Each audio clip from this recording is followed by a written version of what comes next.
Yan. Good morning. Good morning mga idol. Welcome po muli sa ating channel.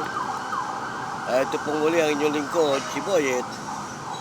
Ay muling bumabati ng isang magandang umaga. Mga idol, saan man kayong panig ng ating bansa naroon, ay binabati ko kayo ng isang magandang umaga. At nawa ay nasa mabuti tayong kalagayan hanggang sa mga oras na ito. Siyempre, bago ang lahat mga idol, shoutout muna sa ating mga subscriber dyan, sa ating mga viewer, gayon din sa ating mga follower. At siyempre naman mga idol, kung bago ka pa sa channel natin, huwag mo naman kalimutan mag-subscribe at pumindot ng ating bell button para lagi ka ring updated sa ating mga video. Pero mga idol, ang paksa ng ating tatalakayin, may kaugnayan pa rin ito sa napapanahong issue tungkol dito kay Ginoong Labrador, Epifanio Labrador. Alam nyo mga idol, itong taong ito katakot-takot na reklamo na pala ang isinampa ng INC para sa kanya. Pero hindi kayo maniniwala mga idol, patuloy pa rin siya sa ginagawa niyang panglalait at pag-alipusta sa INC, lalo na sa tagapamahalang pangkalahatan. At marami siya mga sinasabi tungkol sa Iglesia ni Cristo na di umano ay nakalap niya at nakita niya sa kung saan mga pagre-research niya na mga iglesia raw ni Cristo, kaya naman pala raw ganun ang sistema, malalakas ang loob. Di umano, sabi niya, mga kriminal daw. Isipin mo mga paratang niya na yan sa INC.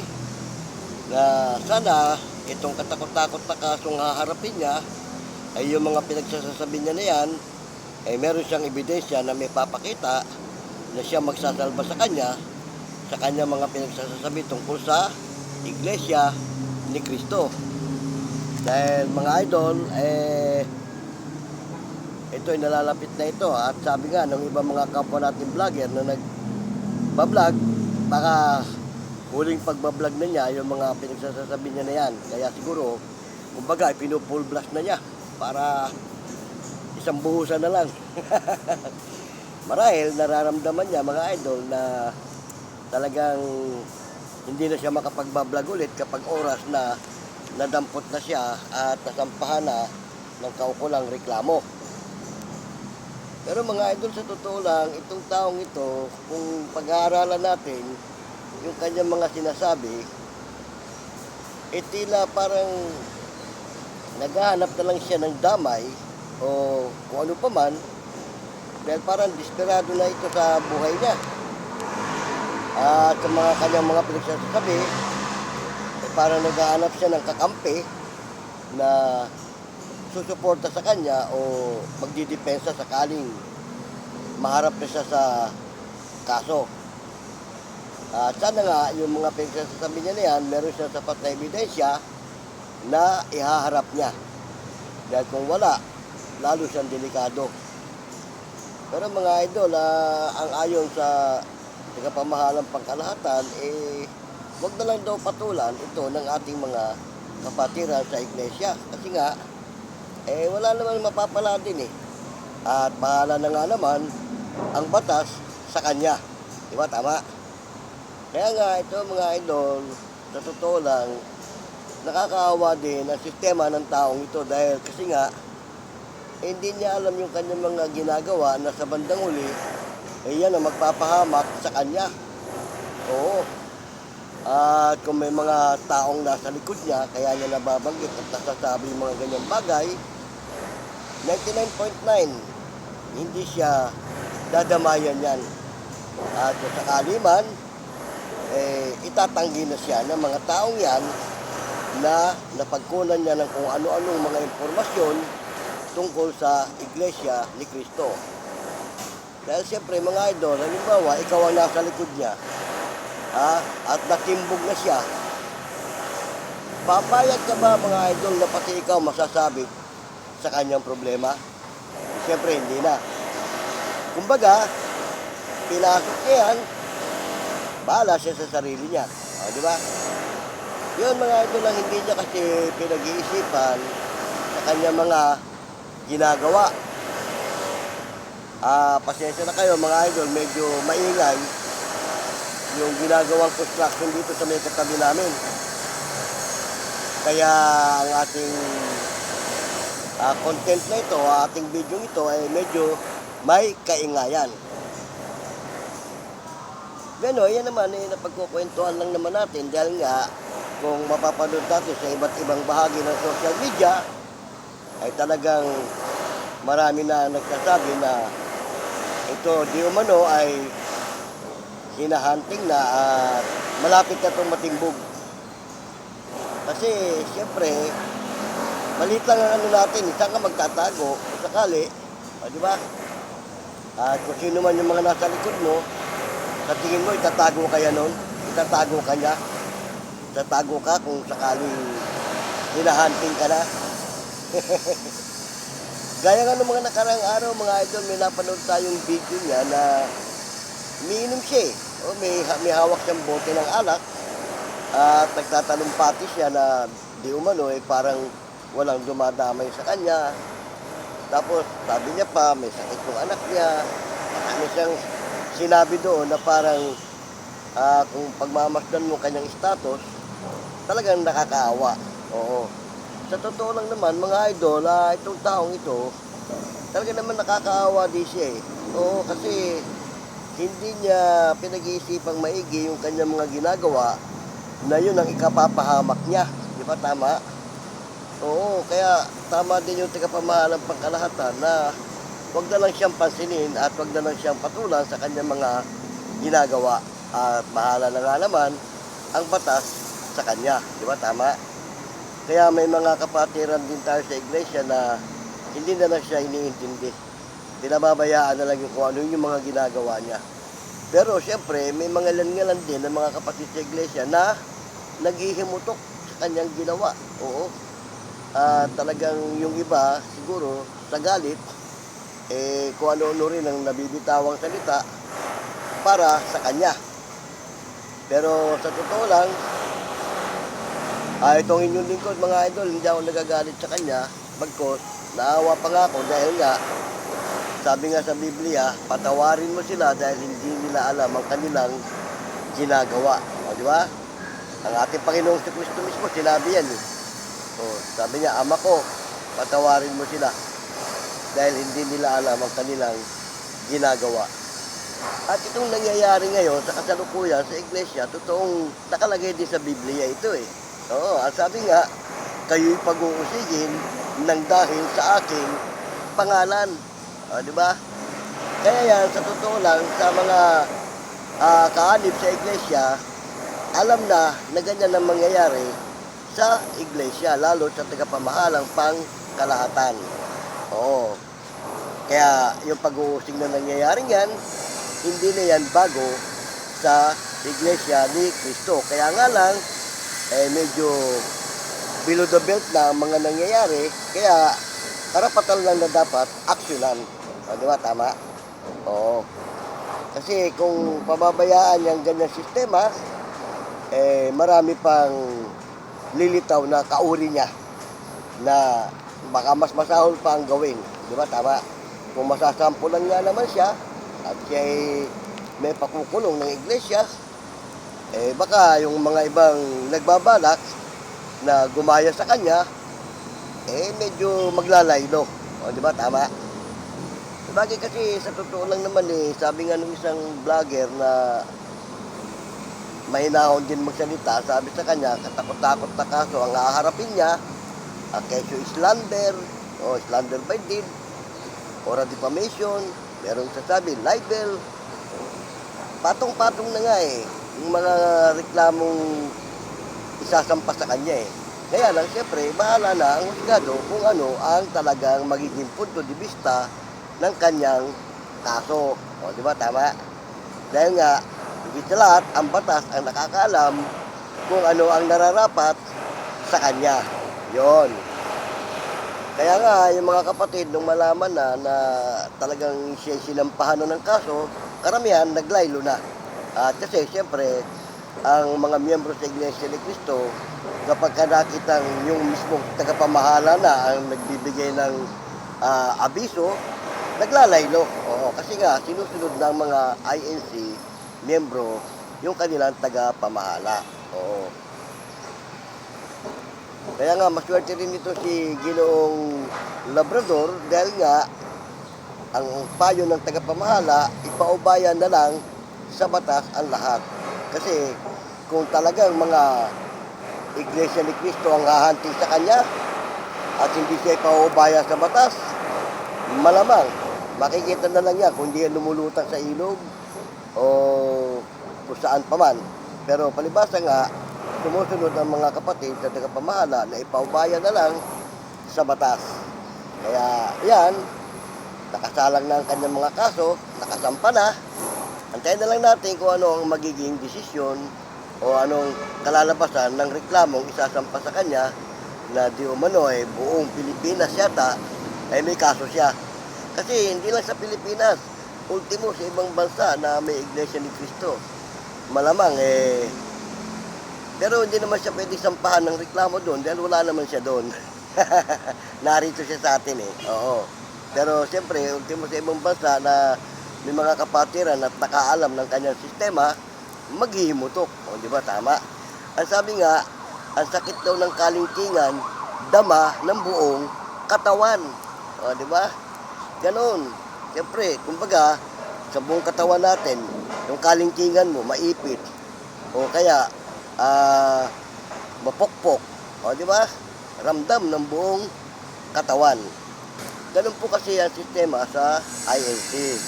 Inalintulad dyan sa isang katawan na pag nasaling mo ang kalingkingan at naipit, masakit ang buong katawan. Dama ng buong katawan yan. O kasi nga, ang iglesia inalintulad sa isang katawan. Si Kristo ang ulo, ang iglesia ang kanyang katawan. Sabi nga sa Kolosas, siya ang ulo ng katawan sa makatuwid bagay ng iglesia. Oo. At sabi pa, kung paano sa isang babae, ang pangulo ay ang lalaki, gayon din naman si Kristo na pangulo ng iglesia. Yon. Kaya nga ito si Ginong Labrador o Epifanio Labrador, hindi natin malaman kung saan niya kinuha yung sinasabi niya na iglesia ni Manalo. Oo. Siguro, ay may mga nasasagap siya mga kwento, baka yun, mga nakuha niyang kwento, galing sa mga kapatid na natiwalag, galing nga rin sa mga kabulastugan, baka yun ang nagkwento sa kanya tungkol sa sistema ng iglesia. Siyempre yung kapatid na yun, kapag pinagpagdilim na ng ama yun, iba na ang isip nun. Oo, baka may na-encounter siyang ganun, natiwalag na kapatid, kinuwentuhan siya ng kung ano-ano tungkol sa iglesia, pinaniwalaan naman niya. At yun ang parang pinanghahawakan niya. Pero mga idol, hindi niya pwede panghawakan yung mga kinukwento ng mga kapatid. Kung may mga kapatid man siya na natiwalag, na nakakausap, hindi niya papapanghawakan yun. Dahil unang-una, yung kapatid na yun, kahit tiwalag yun, magtatago din yun. Ayaw din masabit sa gusto yun. Oo, di ba? Although nagkwento lang. At itatanggi rin siya noon. Oo. Kaya nga yung mga pinagkagagawa niya, kung ano-ano mga nasasagap niyang kwento, na siya rin ang kinukwento niya at pinaninira sa iglesia, kung sakasakali, hindi naman siya dadamayan ng mga pinagkunan niya ng kwento. At isa pa, itatanggi din siya noon. Oo. At kung yung mga pinagkunan niya ng kwentong yon ay ma-impluwensya ring tao, baka yun pa ang magpatumba sa kanya, sakaling matimbog siya, dahil baka ikanta niya. O, di ba? O, ang isang ma-influence ng tao, kapag ikakanta mo, bago mangyari yon, para baka siya na magpatahimik sa'yo. O, kasi, alam niyang masasabi siya sa ginawa mo Yun ang hindi pinag-iisipan itong ating idol na si Epifanio Labrador.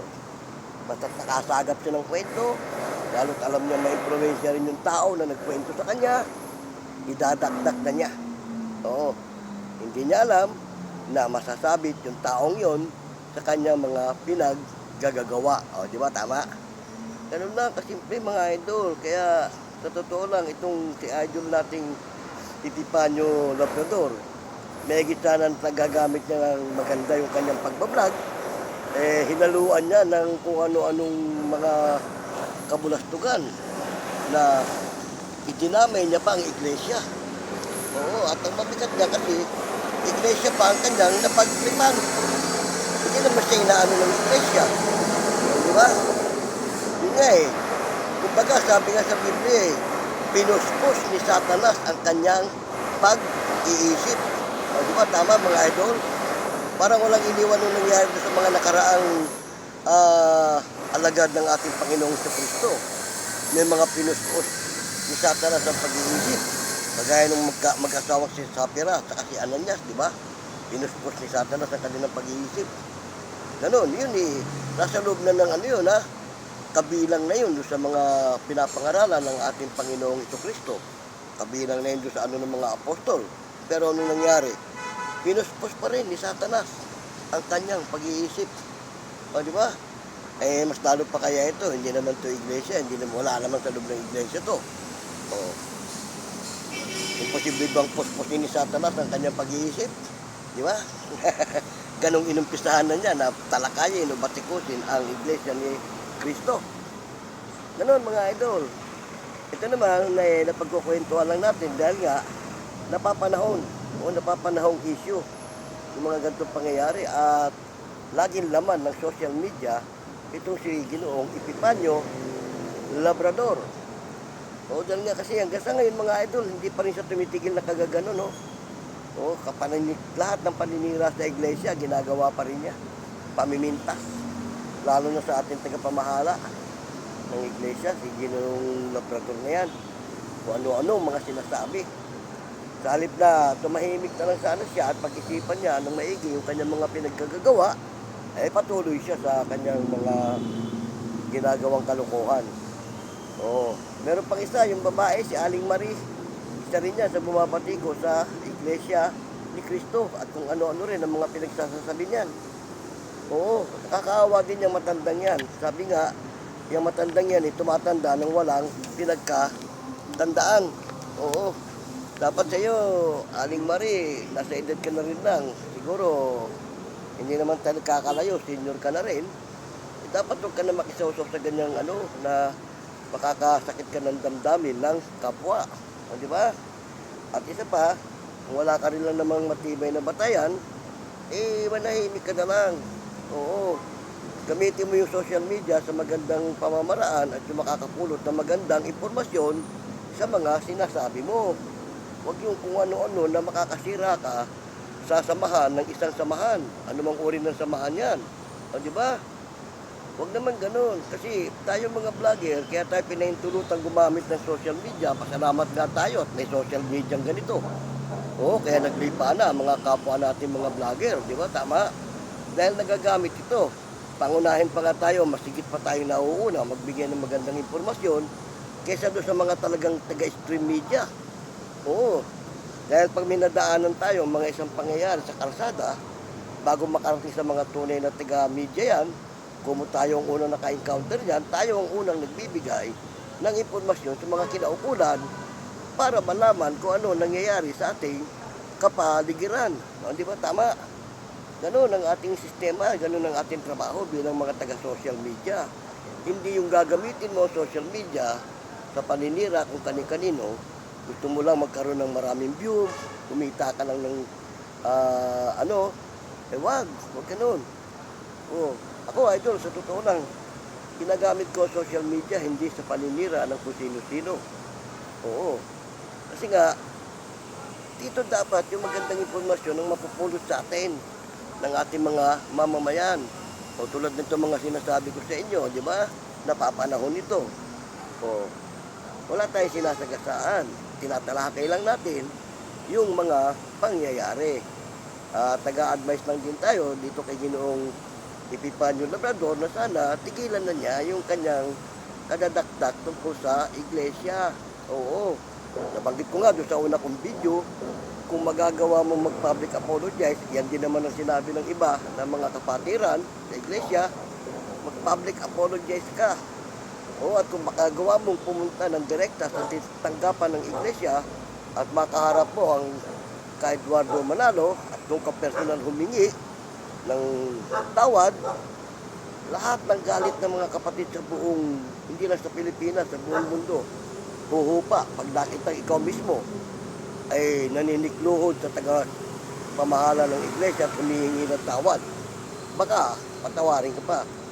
Sana matulad ka kay Apostol Pablo na bago naging apostol, ginawan muna ng katakot-takot na ano ang iglesia. Oo, di ba, nung panahon ni Apostol Pablo, number 1, mag-uusig yan. Inusig ang buong iglesia noon. Pero, nung tawagin siya, tignan nyo naman, di ba? Naging apostol pa. O, malay mo, kumaawa ang Diyos sa'yo sa mga pinaggagawa mo. Tawagin ka. Sa paanong paraan? Yun lang, humingi ka ng tawad sa mga pinaggagawa mo at aminin mo yung mga pagkakamali mo. Mangako kang hindi na mauulit yun. Nagtikla ka lang o nasulsulang ka lang kung sino. O, ang iglesia nagpapatawad, ang Diyos nga nagpapatawad eh. Ang iglesia pa kaya. Pero siyempre, kahit pinatawad ka na ng kapatid ni Eduardo Manalo, kung sakali man, hihingi ka ng public apologize, haharapin mo pa rin yung reklamong isinampa sa'yo. Dahil kasi nakasampa na yan sa korte na dapat mong harapin. O, di ba? Ganun lang yan. Hindi ko mo pinatawad ka na, eh, baliwala lang. O, di ba? Natural, nagamit ng ating batas, nabulabog na pati ang ating batas dahil sa ginawa mo, natural lang, napanagutan mo yan. Di ba? Tama? Oo, okay lang yung humingi ka ng public apologize. Pero, sa ginawa mo at nakasampa ng reklamo sa'yo, hindi na pwedeng iurong yan.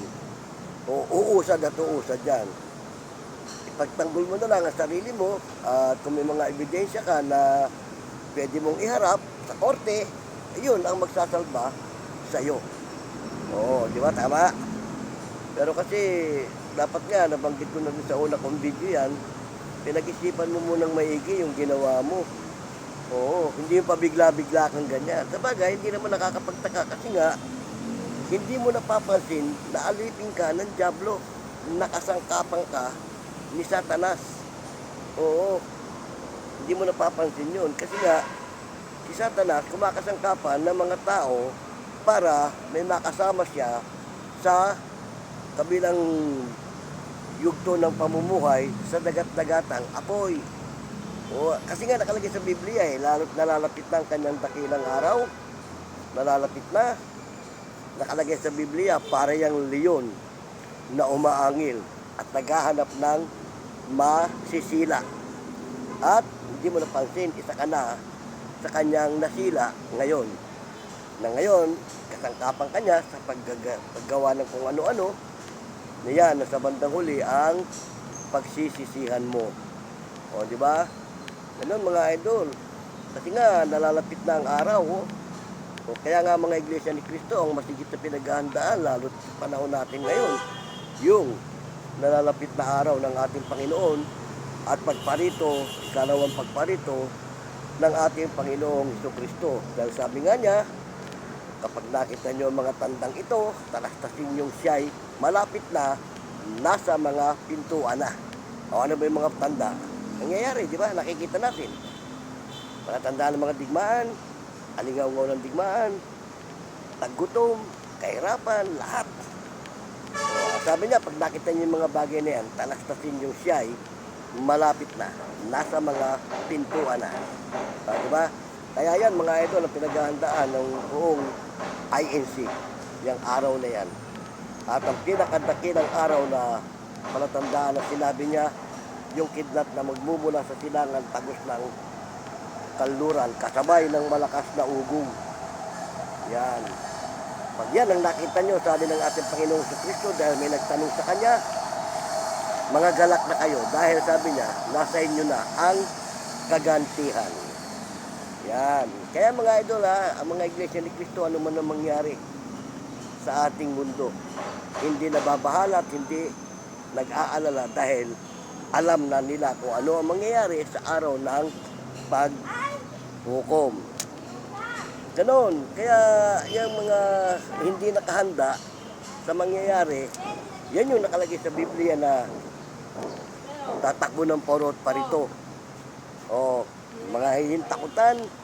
At ang sabi pa, sisigaw ng kalagim-lagim ang mga makapangyarihang tao sa buong mundo.